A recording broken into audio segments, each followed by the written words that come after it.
All right.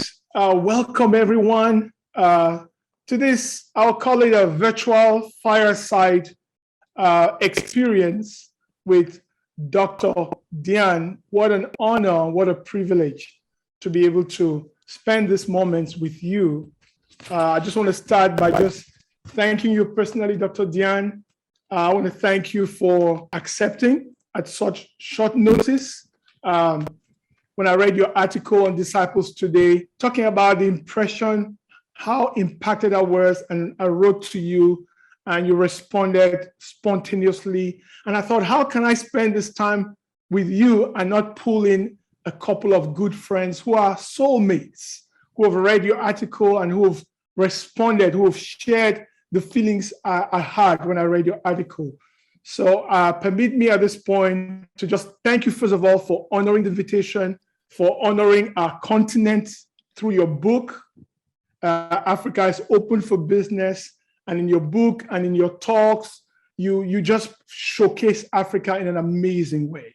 Thanks for making us proud of our continent, making us discover the gems that we have, the wonderful treasures of our continent. So I know that this is really a time to just, why are we here? Your article was oozing with insights, with your life experiences, started with your childhood dream when you were 6 years old and met these missionaries from Africa and your desire to come to Africa, and you expressed it at 6 years. I was amazed how clear you were about what you wanted to do. And 18 years later, so you must have been like 24 or so by that time, 26, I think, you're able to come to Africa. So just hearing about the spiritual influences, your dad giving you that smart, wise piece of advice to study business and combine it with your languages, and how that played out in the missionary field, the sisters who encouraged you when you started feeling guilty about wanting to go back to the 9-to-5 job, and then they now encourage you to see that your heart will always be full-time, that somebody else will be paying for it. It was amazing just reading all of that. And so it just leads me to want to first start by just asking you about, just share a bit more about the power of spiritual influences that started with you at 6 years old, and going through your conversion story in New York, and then in Africa with the sisters encouraging you. Can you just speak more to the power of spiritual influences during your spiritual journey, and maybe specifically talk about how to seek or identify those kind of godly influences, how to even start those relationships? I'll let you share on that. Great. Thank you, Gilbert. And great to meet everybody. I love the fact that there's so many people who have been disciples like 20 plus years. That's honestly one of the biggest blessings for traveling, is when I meet disciples who have persevered and grown in their faith for 20, 30 years, because it reminds me, okay, yeah, I'm on the right track. Because sometimes it can be hard. In our corporate jobs, there's usually no other disciples that we're working with. And except for midweeks or Bible talks or church, it's hard to, sometimes we can feel kind of lonely. So I love the fact that everybody here has been faithful. And you know what, even if you take a break from the fellowship, you come back. So that's awesome. Wow. But yeah, I mean, in terms of spiritual influences, I mean, first and foremost, I look in the scriptures for who. And I mean, one of my, there's tons of amazing women, let's just look at Lydia as one of them, Deborah is another. One of my another favorite character is Luke. And I mean, he had the financial means, he was a doctor. So, he was well paid, but he had the financial means to take a sabbatical for 2 to 3 years in order to support Paul.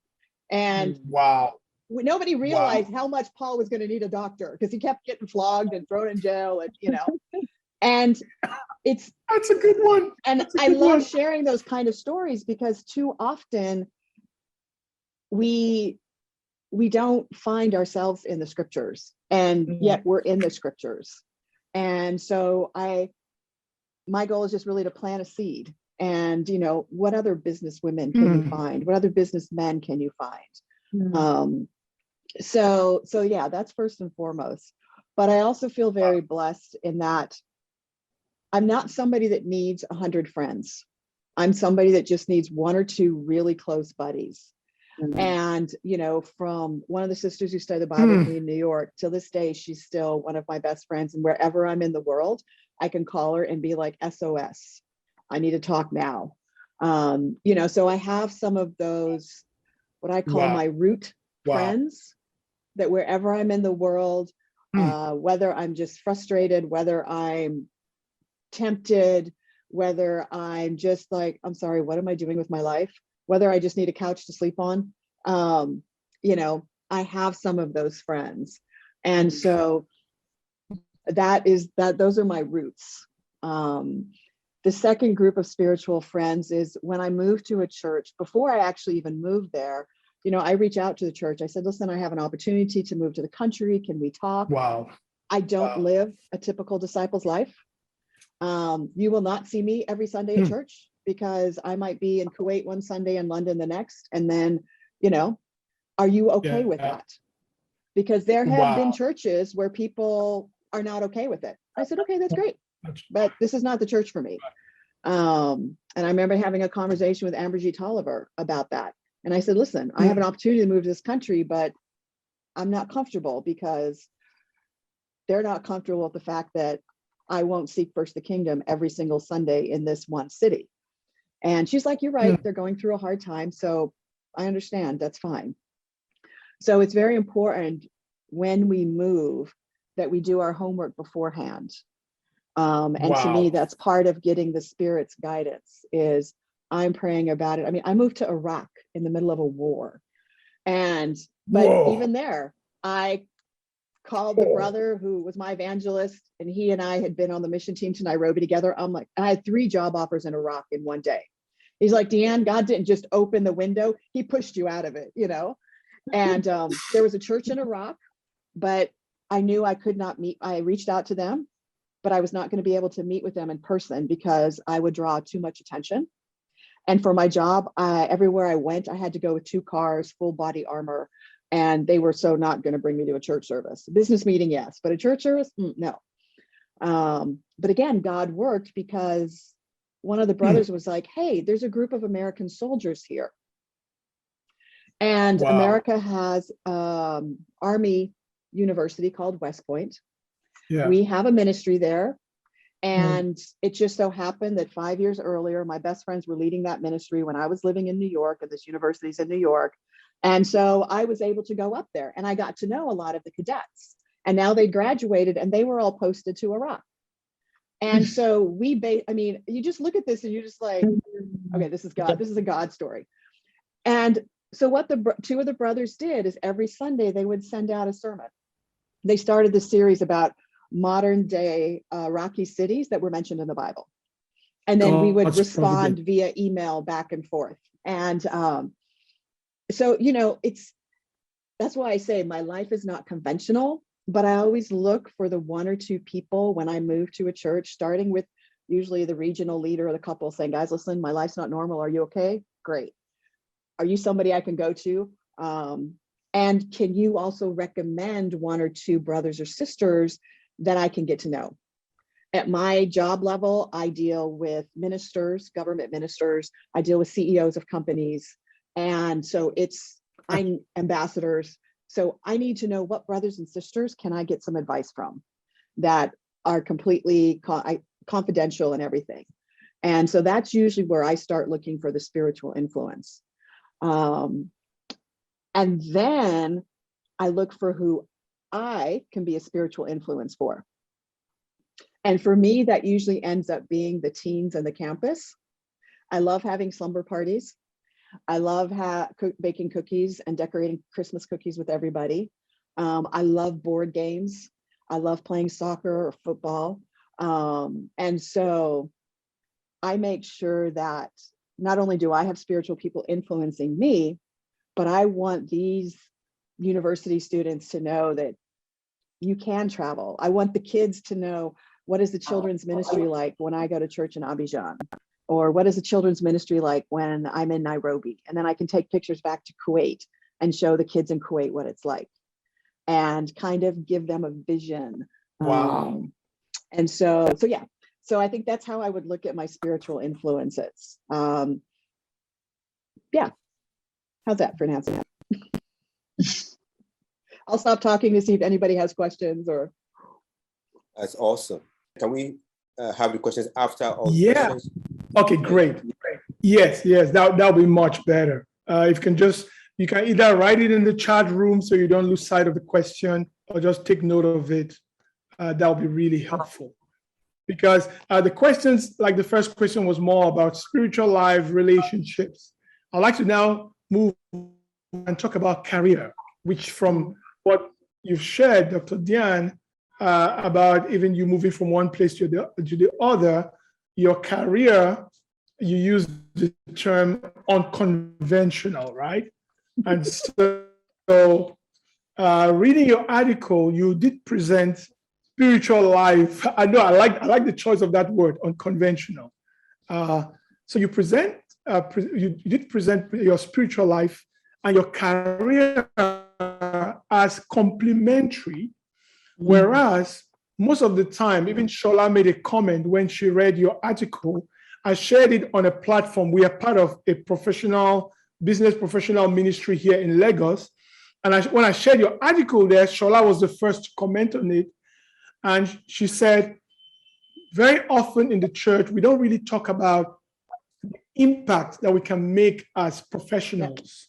And we don't really cover that because we tend to, compartmentalize those two aspects. Yeah. So I'm at work, that's work. And then after work, I now do the spiritual things. I even had a conversation with Max earlier this week, telling Max that you don't separate those two. The Bible talks about that whatever you do, work at it as working for the Lord. So I'd like you to kindly share some more about how those two are actually interdependent, rather conflicting, because many Christians tend to separate those two, Maybe you can also talk about what were some specific steps you took to stay kingdom focused, which I think you mentioned a few already, and not get sucked up with career. We're talking Wall Street, we're talking United Nations, not get sucked up by financial enrichment. Maybe you can also talk to that. Great. Speak to that. Great questions. Thanks. And you're welcome. I'm very grateful for this opportunity because it is my heart's passion to figure out how we can help disciples know that you not only can, but you're called to excel in your career. When the sisters in South Africa helped me understand, and it was honestly, Amberjeet had a big role in this. I was also working for her and Mike Tolliver. And I remember Amberjeet saying, Deanne, not only is it okay if you go back to work, she goes, but you're good at what you did. You left Wall Street. So you're good at what you do. And it's okay to say that. And I was like, but isn't that prideful? Because, oh, goodness knows, the first years, all I heard about was pride. And I was like, I can say that? She goes, yes, God's giving, that's your talent. That's your God-given talent. Use it to the max, And so my prayer has always been, God, I just want to get myself to heaven and as many people as possible. So if I can do that more single, amen. If I can do that married, you're going to bring Mr. Right into my life. For the rest, I ain't going to worry about it. Okay. Same thing with my career. If there's a way for me to do more for God in a different job, Lord, you're going to open those doors. Now, I was never expecting doors to open to Iraq and war zone. Okay. But it was clear that it was open. And so for me, my career is it's another tool that God has given me to share my faith. When I joined the last company I worked for, Agility, I worked with them for 16 years. And I joined them in Kuwait. Now, this is a Muslim country, a Muslim company. All of the leadership, all of the board members are Kuwaiti. They're all Arabs. Okay. So I'm in the job a week and a half, and I'm called into, I was the first female executive they hired, first white female executive, first white person they hired, or let's say non-Arab person that they hired in an executive role. And so we're in this meeting about what are the leadership characteristics that we want to expose as a company, excuse me. And so what do? I'm like, well, it's important that we speak the truth to one another with love and respect. And, we should be united, because if we're divided, we're going to fall. Okay. Yeah. Now, y'all are smiling because you're like, oh, yeah, I know those ones, Now, I didn't say in Colossians 2, verse 12, it says, but I do believe that the Bible's got amazing wisdom, and any business books that you read, a lot of them you can just trace back to the Bible. Okay. So Very afterwards, true. one of my Arab colleagues, the full dish dasha, the robe and the gujarat and everything, he's like, what books do you read? I mean, you had such great insight. And I'm thinking, that's it, I'm fired. And I'm like, well, I guess it won't surprise you that I'm not Muslim. And he's like, well, no, that's no big deal. And I said, well, I read the Bible. And he goes, you're a Christian. And I'm like, yes. And he goes, so am I. And I'm like, what? You're a Kuwaiti. How can you be a Christian? And he's like, Deanne, he goes, there's 150. He goes, now I've never read the Bible, but maybe I should, because you just told me a lot of good things in there. But then he goes on to tell me there's one clan in Kuwait. Kuwait's only got 1.5 million people. Okay. There's 150 in this one clan that are Christians. They're the only ones that are allowed to call themselves Christians. Everybody else, if you're not Muslim, you're an infidel. Okay. And I just laughed. I'm like, Samir, I thought I was being fired. And he's like, no, this is really great, So anyways, I was hired to do post-merger integration. Basically, over 3 years, we ended up buying or starting 40 companies. And my job was to merge them all together. So for example, my first business trip was to Singapore. So I asked my boss, can I fly on Saturday so that I can go to my church on Sunday? He's like, yeah, sure. Now, extra hotel night. But he was like, yeah, no, that's no problem, just go. So after that, I was flying to London. Same thing. I said, do you mind if I fly on a Saturday so I can go to my church on Sunday? He's like, no. So my third flight, I'm like, he goes, Deanne, don't ask. If you want to go to your church, just book your flights. However, it's fine. And I was like, you're sure? He goes, yeah. Because I was responsible in what I did. Well, first of all, I dared to ask, which I was a bit like, what's going to happen? But I feel like that was just also a blessing from God, because it allowed me to get some spiritual fellowship. We had a great fellowship in Kuwait. And we actually met on Fridays, because that's the only day that everybody had off, because that's when, as we know, the Muslims go to mosque. So it was great. Right. I'd attend service Friday, and then Sunday, wherever I was traveling to, I would attend church in Singapore or London or, wherever. So yeah, so for me, there's never been a either or. I define it, I love to bake. So when you make a pie and you have a pie crust, okay, that crust is underneath the entire pie. And that's how I see Jesus. He's underneath everything I do, whether I'm going to my Pilates class, or I'm doing a PhD, or I'm working, or I'm hanging out with my niece and nephew, or I'm doing a Bible study. God is always that pie crust. He's always there. And so everything that I'm given, I can use to glorify him in some way. And if I don't know, I'm just like, okay, God, how am I supposed to glorify you in this? Like, open my eyes or open my heart.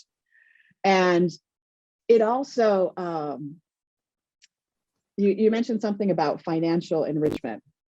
And that's another area that I'm quite passionate about. Wherever I lived, like I said, I met with the couple leading the church or the region or whatever first and said, listen, this is me. Are you okay with that? And then I'm like, okay, so where do you want me to live? I said, this is what I can afford for rent. And, it was usually I could live in the nicer neighborhoods. Okay. And I'm like, so use me. Let's get an apartment in one of these nicer neighborhoods. Use me. We can have Bible talk. We can reach out to people. Let's do it, And it was sad how oftentimes churches would be like, oh, nobody's ever asked us that before. And to me, that's sad, because I'm like, there was like when I moved to London, they're just like, nobody's ever asked us that before. Like, where do you want to live? I'm like, well, if I'm going to be in London, let's live in the city, man. Why not? And so they're like, okay, they introduced me to this couple, Ben and Jane, who had a Bible talk in the city. And so I went to them. I'm like, guys, where do you want me to live? And they just started laughing. They're like, well, what can you afford? I'm like, this is what I can afford, And so then we figured out different neighborhoods, and I started walking around the neighborhoods praying. And there was this one street I just fell in love with, cobblestones, and it was right next to a big market, Spitalfields Market. And I'm like, oh God, I'd love to live here. That's where I ended up living. And so, but it's in everything I do, I try and figure out how can I do it. When I moved to Uganda, The teens couldn't get together because to go to a park, you had to pay money. And let's say it's the equivalent of like $10. But I'm sorry, $10 to go access a park in Uganda, people can't afford it. So I asked with Richard and Florence, and I'm like, listen, how about if I try and find a house with a yard? They're like, that'd be great. And so I ended up getting a house with a wraparound yard. And so when people are like, so what's your ministry? I'm like, my house. They're like, wait, what do you mean? But are you into singles? Or I'm like, my house is my ministry. I was traveling, like I said, 60% of my time, but weekends I was always home. And so Friday night, the marrieds might come for a movie night. And then Saturday, I'd have the campus kids over. And then Sunday after church, we'd have a singles come over for lunch or a games afternoon or something. And so that's a way that, in addition to your tithe, which for me as a single woman, 10% isn't sacrificial. So it was more than 10%, but there's other ways that I can give. And one of them is my housing.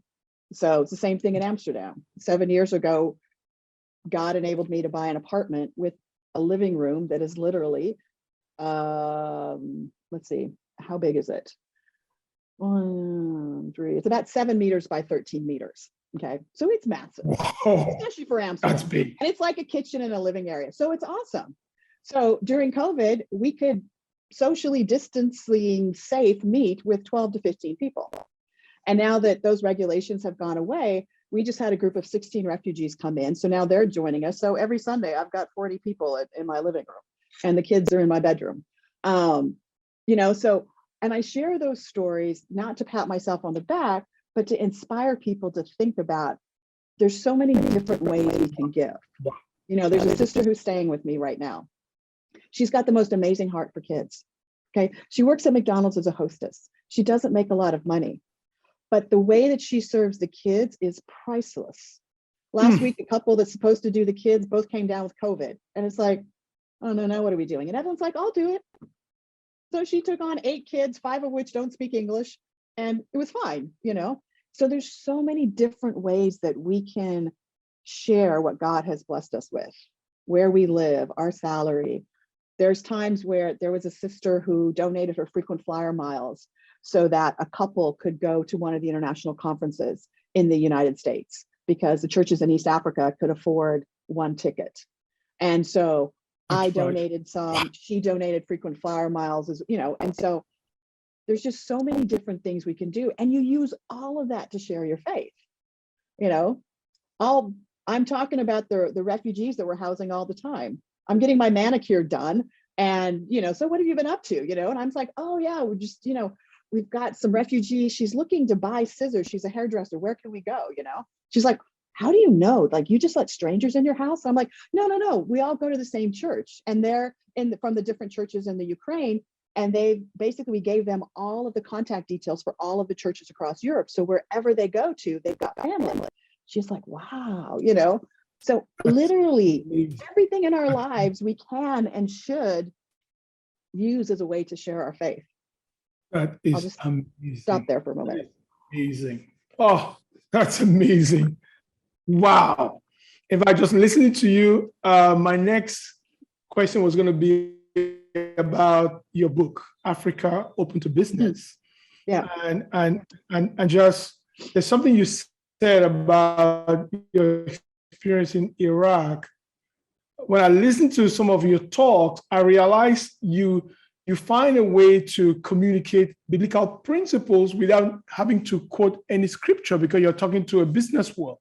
Yeah. Was that a Tanzanian or was it a Senegalese proverb about the lizard changing to the color of the earth?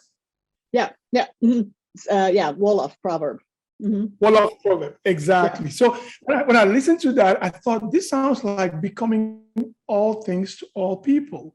Yeah. I became a Jew with the Jews. I became a Gentile with the Gentiles.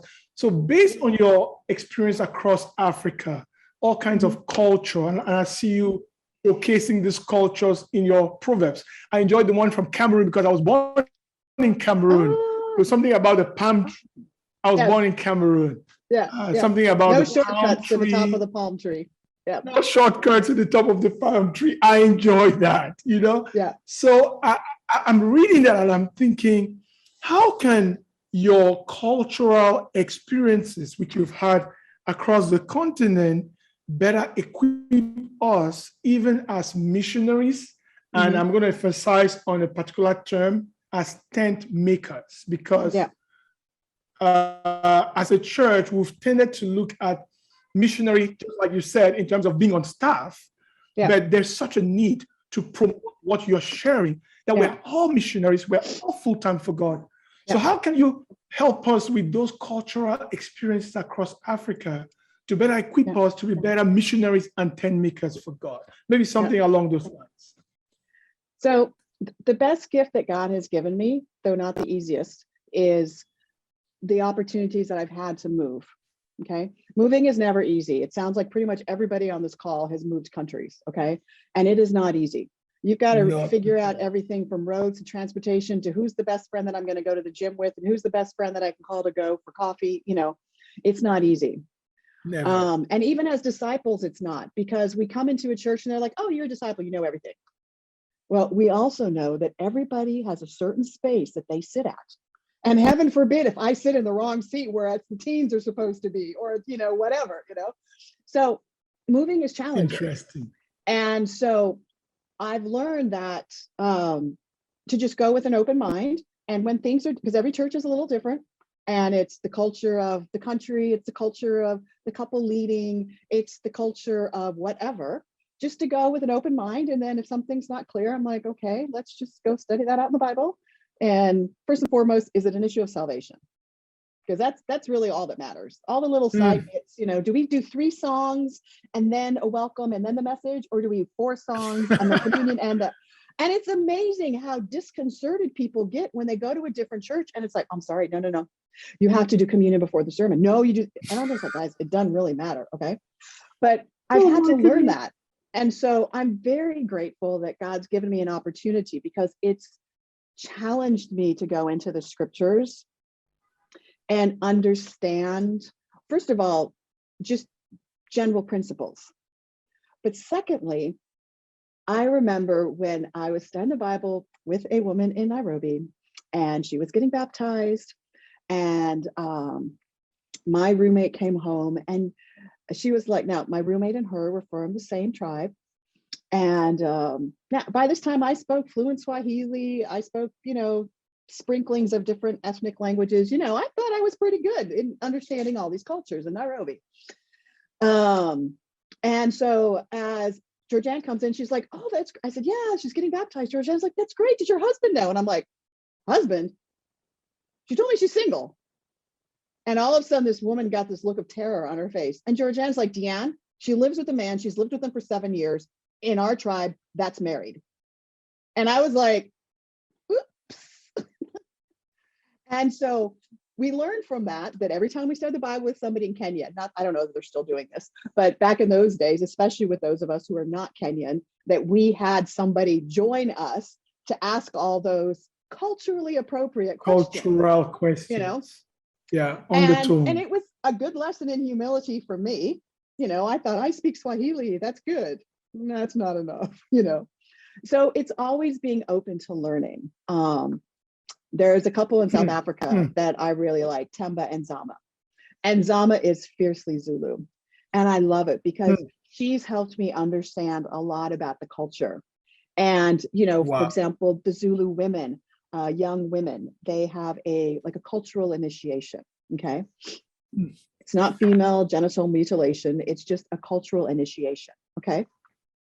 But she's very open with everybody. She's like, I'm going to do it. You know, I'm not, it's not ancestral worship or anything like that. It's just an initiation rite. It's like a sweet 16 party in the United States, or the quinceañera that the Latinos celebrate. The difference is it's topless. So she told people at church, listen, if you're not comfortable, that's fine. But just know that this is my culture, and I embrace my culture. And it doesn't, again, it's complementary. And I think if we could learn as disciples to look for how things complement one another, because I think oftentimes, and not just the disciples, I mean, in life in general, we've forgotten that we have more in common than apart. And we tend to be like, yeah, but you're different. Imagine if the first thing we did is like, oh, so you also like Arsenal? You know, not like, oh no, I like Man United. Well, I like Man City, you know. Well, that's so what? You both like football. That's great. I think Fantastic. that's something Fantastic. that would really help. And so as a tent maker, you have an opportunity to go between different cultures. You know, if your job takes you to different countries, if you've experienced even the church in different countries, you Yeah. have a richness that you can bring and help people see that commonality. You know, and that's what I love about Paul. He goes, yeah, some are Jews and some are Greeks, but we're all the same. I become whatever I need to be to help those people. And I think that honestly, as tent makers, you didn't ask this question, but I'm going to talk about one other thing. We have experiences that oftentimes people on staff have not had. And to be honest, we can intimidate staff members like nobody's business. Okay. Because they're just like, Okay, tell me about that. You know, we come in and we don't mean to be it, but let's be honest, we've had experiences that they've never had. And so they just genuinely don't exactly know what to do. Like I always tell people when I'm talking to singles, my message is always single and significant. I'm like, guys, listen, so the ministry doesn't understand us. Who cares? That's awesome. I don't need to ask permission to have a dinner party. I said, I can figure out what kind of singles ministry I want. I think that's kind of cool. Like, you know, and it's the same thing as careers. And so one of the things that I've learned is to bring the ministry people with me, which is one of the reasons when I move to a church, I sit down and I explain what I do. I explain not just my travel, I explain who I deal with, that I'm going to be dealing with this type of minister, these type of CEOs. These are the kind of meetings I'm going to have. I am going to be having lunch. There was in Uganda, Richard got a call from a very concerned brother who saw me having lunch one-on-one with a member of parliament. Deanne's having lunch with a non-Christian man. She can't do that. Richard's like, yeah, I know. It's so and so. He goes, you know? And he's like, yeah. He goes, I'm Deanne's safe space. And so she'll let me know, because if anything goes haywire, I just press a button and Richard's on the phone and he'll come to what he knows what restaurant I'm at. So he's kind of like my safe spot, you know, my security alarm or whatever, my burglar alarm. Richard's an amazing man. Yeah. And so, you know, but I'm very open from the beginning so that they feel included, so that they know that I need you. Richard, I don't know this MP, but I know I'm supposed to have lunch with him. And so he'll be like, okay, great, this is what I know. Or he'll, you know, with whatever businessman, he's like, you know what, talk to this brother, talk to this sister, they've dealt with them, they can give you a little background. You know, and so it's a way that I try and include the staff so that they know that I respect them. They know that I need them. If anything, even if it's just their prayers. So. Amen. That is amazing. That's amazing. Wow. Oh my. Now, there are other things we're going to talk about. I'm not sure time will permit us. Things like your experience with the UN, with Wall Street, if you had some advice to provide for professional career growth and development. I don't know if you want to say something quickly about that. It could be running a business successfully. Maybe one or two nuggets. Somebody like Patricia from Accra left London and came back and started a business in Accra, and she and her husband own a business. Maybe some nuggets along those lines before we move on to something more personal. Yeah. Oh, wow. One of the things I appreciated, so in Mozambique, I was setting up our company from scratch. And Richard Ahenda taught me this in Uganda. He's like, Deanne, if anybody comes to you for money or for a job, send them to me. And I was like, he goes, let's be honest, you're white, you got money, they're all going to want to come work for you. He goes, but that doesn't mean you have to hire them. And it was the same thing I did in Mozambique. And there was a sister that I was keen on hiring. And so I did. I talked with the evangelist and he's like, I'm going to have a talk with her. And he wanted to sit down and make sure that she understood that just because she was going to be working for a disciple doesn't mean that she gets any get out of jail free cards or can do any less. As a matter of fact, she should take it even higher, because people need to see in her and my a godly relationship. And that was something that I really appreciated, because I think sometimes I can be like, oh, it's okay. Yeah, I'll hire you. And then I'll, you're not the perfect fit, but you're my sister, you're my brother, but actually in the long run, it's not a good thing. It's not good for them. It's not good for me. Correct. So that's one thing. And Wow. the second thing to realize is that, and this is something I'm learning now, is I pretty much, with one exception, I've always worked in the corporate world. So I always knew exactly what I was getting every month, and I loved it. And I had started a .com company with some disciples, and the .com bubble burst, and so we stopped the business. But the hardest thing for me was never knowing if and what I was going to be paid every month. I could not handle it.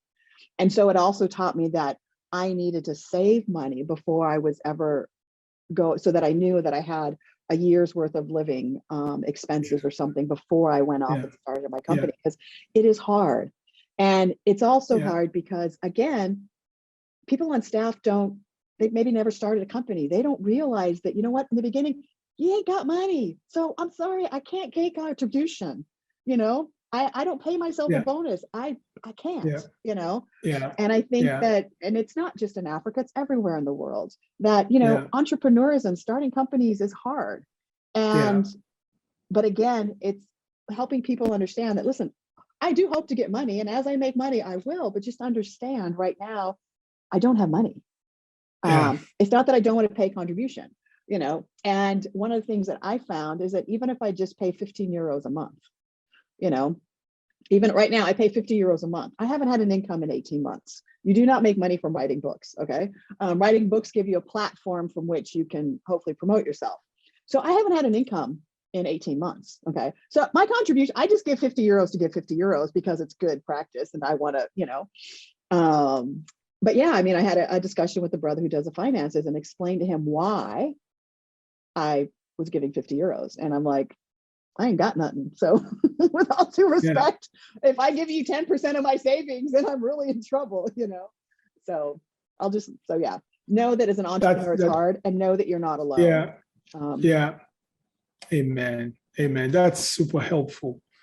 Now, your status as single and the impact. I know you're working on one of the books to encourage singles about the impact they can have not only in the church, but in society.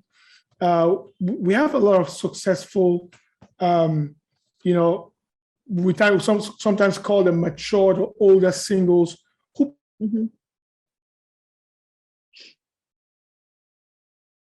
Oh, he froze again. Oh, I think so. Yeah, he's frozen. Spiritually. We all understand that it's a tough place to be, especially for those who desire to get married. So I just wanted, any advice for people in that category. I was a single for 20 years before I got married in the church, my wife for even longer. So I could connect and relate with that experience. Maybe you could just share some more. And every question I've been asking you, Deanne, I believe we're going to come back on this and expand on them maybe in future sessions. I pray so. But maybe you can say a few things on this one now. Okay, great. Thanks. I do. I love talking about being single. And to me, I talk about being single and significant, because too often when you talk to singles, you're like, oh, they're like, oh, I'm single. And it's always this like shrug, like, I'm single, like, I'm sorry, I'm single, and it's like, wait a second, Jesus was single. Yeah. And people are like, oh, that's right, and so, but unfortunately, and people are like, yeah, you're white. I'm like, listen, I got as much family pressure as any African about getting married. My aunties, I still get it. I'm going home to see my parents in 2.5 weeks. My cousin is going to be there. And I know what he's going to be like. He's, Deanne, you really need to get married. You don't realize what you're missing out on. I was like, Andy, I love you, but no, that's up to God, So one of the things that helped me process my feelings, and, believe me, there's times where I was just like, God, are you ever going to remember me? Like, here, God, am I ever, anytime, because I remember once my best friend at work got engaged, and she's like, you have to be at my wedding. It's going to be in Greece because her grandfather is Greek. And I'm like, okay. And inside I'm like going, that's the third person to get engaged. I've had 2 friends have babies, and hi, what about me? Chopped liver. And so what I do to refocus my mind is to just remember that I made Jesus Lord, not marriage, not relationships, not a career. And that my heart's desire is to seek and save the lost. I want to get myself to heaven and as many people as possible. And if I can do that, if I can do more for God, if I can have more impact, bring him more glory by being single, okay, who am I to argue? And if I can do that more being married, he'll bring Mr. Right in my life. Because I've seen so many stories of how people have met in just hilarious, crazy, godlike, scenarios. Now, that doesn't take away from the fact that it's easy, because oftentimes it's not. When my friend got married, I was just like, oh, really? And so I had to make a conscious decision that I was not going to just gut it out, but that I was going to go and be genuine and give. And, that takes prayer. That takes calling my girlfriends and being like, hey, friend number 3 just got engaged, help, So you need to be real about it, but remembering that we made Jesus Lord, not marriage. And some people may say, it's kind of hard. To me, I look at it as, it makes it really simple. And I think as business, we do, and I talk about this often. It's like our churches have no idea the wealth of wisdom that they have. And I'll just talk about single sisters, whether it's career advice. I mean, imagine if you get some of these single sisters, like I grew up in the church when it was like, give everything you have to God, don't worry about your retirement. Not good advice. We've learned, thankfully. But imagine if we get some of these single, amazing sisters to sit down with campus kids and share with them about their career trajectory and what you can do for God. Then the campus kids are like, yeah, man, single ministry is cool. Because too often right now, they're like, I don't know. That is such a nugget. That is powerful. And same thing with the single brothers, put them in front of them, give them a choice. Financial planning, let me tell you, for singles to be successful with their careers, I've had to buy my own house. I've had to figure out how to buy my own car. I don't have a car now in Amsterdam, thank goodness. Open bank accounts in different countries, figure out how to do my taxes. I ain't got nobody to delegate it to. There is nobody I can call and be like, honey, can you help? It's all on me. So you know what? There's a tremendous amount of wisdom that these singles have that, if you've got a group of people struggling with finances, with debt, even just something as simple as budgeting, you ought to go talk to some of the singles and let them teach a class on budgeting.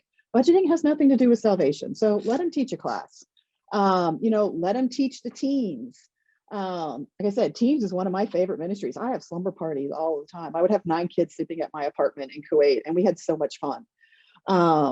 But they did not jump on Auntie Deanne's furniture, because Auntie Deanne's furniture was bought in 1999. And so it's already 16, by now the couch that I have in my living room here, I bought in 1999 and I still have it, because Auntie Deanne takes good care of her stuff.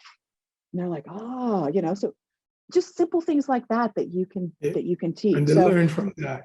Beautiful. Yeah, there's just a wealth of wisdom that, because people don't always know what to do with singles, what to do with people that are super successful in their careers, nothing happens. And that's what makes me sad. Because when people have opportunities to give and to share what they know, they shine. Amazing. Amazing. I could see Shola nodding when you were talking about the wealth of wisdom, because we've been talking about that. That's just incredible. So one last personal question. One of the things that really inspired me, and I'm going to open it up for everyone else to comment, and I'm sure we can't exhaust it in one session. So we look forward to other sessions. This is like a test run, but we're enjoying it. So for me personally, because of my diverse experiences, whether it be an African who went to study in Germany, learned a language, got diagnosed with cancer, met God on my cancer bed, came back to Africa, served in French Africa. When I read your article and I saw the book you've already published and the one that is coming up at the end of the year and others on the road, I was like, I need help, Deanne. Many people have been telling me, Gilbert, you need to write. Shola is nodding. And many of them are saying, Gilbert, you got to write. But I've been feeling very intimidated by the idea of writing a book. Yeah. So any advice for someone like me who feels overwhelmed by such a project? Definitely. It's very doable. I think because we've not done something, the first time when you do something, it's kind of scary. So my publisher is actually a disciple. Wow. The LA church was having a singles conference, it was having a professionals conference, which they ended up not having. And I wasn't planning to go, but I was just looking through the agenda because I'm always nosy, like who's speaking, like who does what, That's right. what other amazing career people are there that I could go stalk on LinkedIn, connect with on LinkedIn. Yeah. And so I saw this guy, Rob Kosberg, CEO of Bestseller Publishing, and I'm like, So went to his website. And I was like, well, that's interesting. So I reached out to him on LinkedIn. And I said, listen, I've been thinking about publishing a book. Could we have a call? And he's like, yeah, great. And so we did. And I said, listen, I've got some business books I want to write about Africa, doing business, political leadership. I said, but there's also a lot of spiritual books that I want to write about. And I was talking about this. And he's like, okay. He goes, I would encourage you to start with your business books, because that way you might get some advisory capacity roles, or you could do some teaching or something to earn money. And while you write, then he goes, and then you start pursuing your passion projects, those things that are just oozing out of your heart. And so so that's what I did, is I signed up with him, and it does cost money to understand this whole writing process. And the truth of the matter is, it was really simple. I'm now doing my second book, and I just am working with his team to do the actual publishing of it in the right formats, Kindle formats, all of that ebook stuff. Because writing a book is really, my second one is mapped out on my wall here. You come up with an outline, and you basically are going to have about 10 chapters, and you figure out, it's no different, honestly, than coming up with a sermon. What is it that I want to write about? What are the messages that I want to get across? So what are my chapter headings? And then in each chapter, what are the 2 or 3 subpoints that I want to address? And then honestly, each chapter, we've all heard of TED Talks, right? A TED Talk is a little 15-minute speech.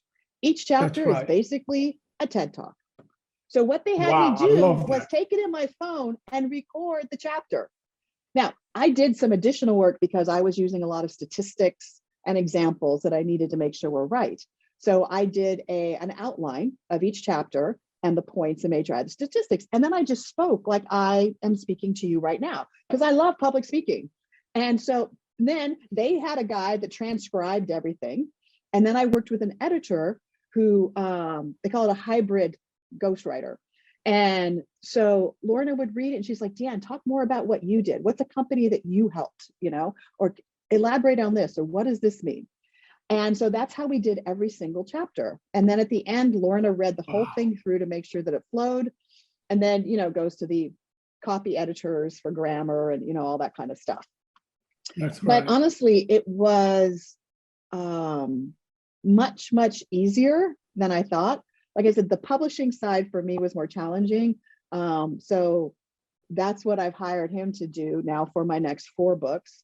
Because I'm like, listen, let's just commit. I'm committing. I'm doing 4. And are you? I'm like, yeah, absolutely. Let's just do it. So they're going to help. I'll do all of the writing, and then they're going to help with. I'll do the audiobooks as well, and then they'll put it in the right format for the audiobooks for Amazon. They'll put it into the right format to print it. They'll put it in the right format to do an ebook. That kind of idea. So. Wow. So yeah, and as somebody I think just said on the chat, Gilbert, you now have no how to engage publishers. Yes. So it's interesting because when you responded, I thought, wow, I should forward that to Rob, and the COO is also a disciple. And so I should forward that to Rob and say, hey, listen, check out my article and the book that you published for me. So. Wow. Thank you. This is so encouraging. Thank you for making it, demystifying it. That's how I feel listening to you. Thank you. Amen. At this point, I just want to open it up. I know I've held the conversation that we have this incredible brothers and sisters here. We can use the next 10, 15 minutes or so, impressions, additional questions, some that we can take note of. And we also wanted to just talk about maybe coming up with an outline of topics and then planning to do, there's just so much. Shola, you were talking about working for a farmer. You could just pick it up from there. For me, it's just great to hear from a speaker like you, because sometimes you want to be able to see people that are sort of going on similar paths as you, you know, spiritually, you know, professionally. And, you know, so I mean, I was sharing that my last job, I was working in government affairs. I was working across like 4 time zones between EMEA, you know, Southeast Asia, you know, the US, and my hours were crazy. But I always got this feeling from just comments people would make that I was prioritizing my work. And sometimes I was like, I didn't know how to explain it. I'm doing a full-time master's degree. I'm working in 4 time zones, and I'm also trying to serve as a disciple. I love serving as a disciple, but there's always this feeling that I get that you feel like you can't achieve it all. You know, I'm like, I want to be a disciple. I'm passionate about my career. But I also have found that I can share my faith wherever I go. And so I love the examples you've given about just sharing the word without preaching, really letting it show in our lives, that evangelism is your life, you know, and how you live it. I love that comment you made. I think a particular issue for me, and I think this came up in a conversation with Gilbert yesterday, is women finding their voices. So it's something I've struggled with in the church for years. I moved from the Boston church. There was a big culture shock for me when I came to Lagos. I remember the first few weeks when I came to Lagos, I was working with a construction company, and I would come back I'll come to midweek wearing my work boots and pants, and I would get discipled like literally every Wednesday about wearing pants to midweek and how inappropriate it was. And I remember being like, is this the same church I was going to in Boston? Because I'm like, something's up here, you know? And I literally had to be like, okay, I need to think through this. And I've sort of taken the approach of, is this a salvation issue? And I literally had to ignore a lot of comments. And there were sisters who struggled with me. In fact, I was told I would never be able to usher in the current region I'm in because I wear pants to church sometimes. And I was like, oh, that's fine. I mean, I don't have to usher. As long as I'm worshiping God, I'm fine, you know? And so I've just sort of come to a point where I'm like, okay, I can agree to disagree. So far, it's not a salvation issue. But when it comes to the area of where a woman fits in the church, so sometimes I feel like I glean a whole lot more when I hear sisters talk than just a regular service where brothers are preaching. And there are a lot of issues that as a woman I face that doesn't get addressed on the pulpit because there's just not space for women to speak. And we have like maybe one Women's Day once a year. That's not enough to address everything else, you know. And I'm sure they say there's time for D groups, but there's so many sisters that are so inspiring spiritually, have amazing life experiences. And I guess my question for you is, how do we make space for women in the church? So for a woman like me, I come to church, I'm silent, I do the humble role, whatever it is. But I know in the world, I give my best. You know, I know I move things out there. But nobody knows that except the people I work with. And I come to church, I'm like, this is who they need me to be. I'm just gonna be silent and let them talk. And most of this is not meeting my needs, but this is the culture. So that's a big struggle for me. I'm constantly talking to Gilbert about it. Gilbert is like my big brother. You know, I'm constantly talking to him about this, but it's a struggle I can't seem to get over. How we make space for women, not to preach, but that they have wisdom to give as well. Absolutely. You know? Absolutely. So one of the scriptures that comes to mind is the Bible talks about how older women need to teach younger women. And honestly, that's one of the reasons why I love the campus and the teens, because they think I'm cool. They have no idea that I'm older than their parents, okay? They just think I'm cool. I'm Auntie Deanne, you know? And they want to learn and they're fun. And so I gravitate towards them. I gravitate towards young women that are starting their careers. And it's not from an official pulpit. A lot of times it's just getting girls together and going out and finding those 2 or 3 people that do understand you. Because I'll be very honest, most people in church do not understand me. They don't understand my life. They don't understand my job. And so that's why I'm grateful that God didn't create me to need hundreds of friends. Mm. I have a small posse in every church that gets me. You know, and like I said, this one brother in Uganda, he was so funny. He could not figure me out. And he was so, you know, and yeah, so, and it's okay, you know. It was the same thing when I was in Mozambique, and there it was even more challenging because I didn't speak Portuguese in the beginning. And, you know, and then I traveled a lot. So that made it hard to build friendships as well, because I'm not there every Sunday. But I've learned to be okay with the fact that not everybody's going to understand me, brothers and sisters. I do look for support amongst the ministry staff, and, you know, look for somebody who, even if I can just spend time with. There was a sister in London. There were a number of things at the time. I lived there around 99, 2000 that were just kind of interesting. I'll leave it at that. And I would just go to her and I'm like, listen, I need to understand where you see this in the scriptures. And her husband would laugh because he's like, I know when you come over, I'll see my wife in 3 hours. And he goes, but I always see my wife smiling when you leave, because she enjoys the conversations because they're respectful and they're Bible-based. And it doesn't mean that things are answered, but at least, you know, so looking for somebody that you can confide in, talk to. Mm. Secondly, knowing that everybody is not going to understand you, and that's fine. You know, there's vegans at church. I'm sorry, why are you a vegetarian?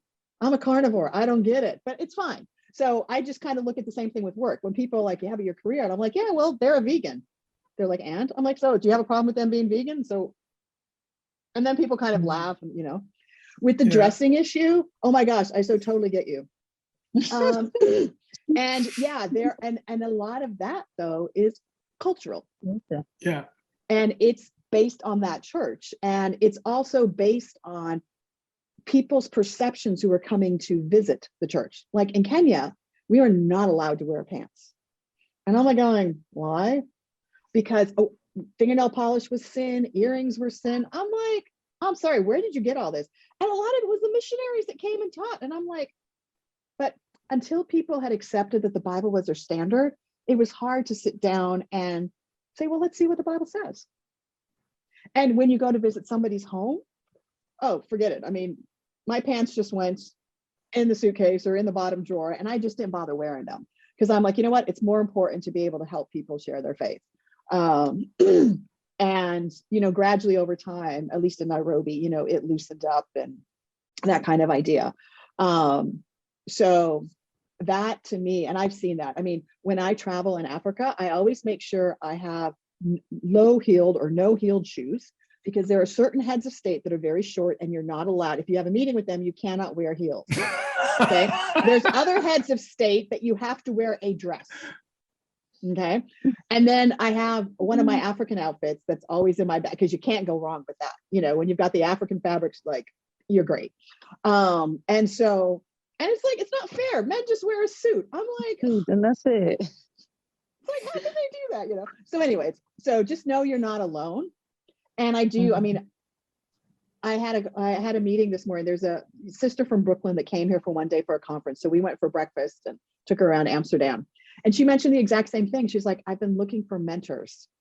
And she's got a totally cool job, like amazing job. But she's like, I don't see anybody else in church that, you know. Now, the women's ministry leader totally gets her. Women's ministry leader is one of my best friends, which is why Sarah called me and said, hey, can you hang out with her, you know? So I do think maybe we're identifying an opportunity where as sisters, maybe we can, I don't know, figure out a way to communicate more, to mentor one another. Amen. So, Amen. good point. Fantastic. Yeah. Amen. Fantastic. Fantastic. Wow. What a time we've spent together the past hour and a half.